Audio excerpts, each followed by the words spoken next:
بسم اللہ الرحمن الرحیم۔ راہ نجات آفیشیل کے سامعین السلام علیکم۔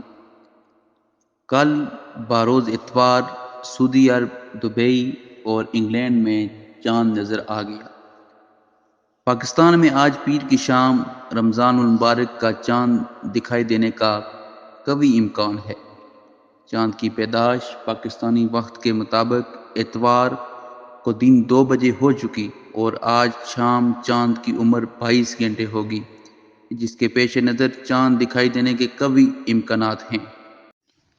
پاکستان میں ماہ رمضان کا چاند دیکھنے کے لیے مرکزی رویت ہلال کمیٹی کا اجلاس آج بروز پیر بعد نماز عصر پشاور میں ہوگا۔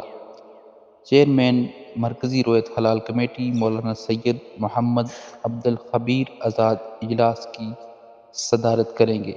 مرکزی رویت ہلال کمیٹی کا اجلاس 4 شدہ روڈ پر اوقاف ہال میں ہوگا۔ اس کے علاوہ دیگر زونل و ضلعی رویت ہلال کمیٹیوں کے اجلاس اپنے اپنے مقامات پر بیک وقت منعقد کیے جائیں گے۔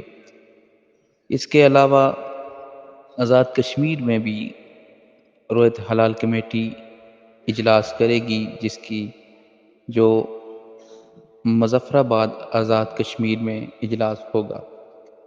اللہ تعالیٰ سے دعا ہے کہ اللہ تعالیٰ ماہ رمضان کی آمد کو ہمارے لیے باعث مسرت بنائے، آمین بجائے نبی کریم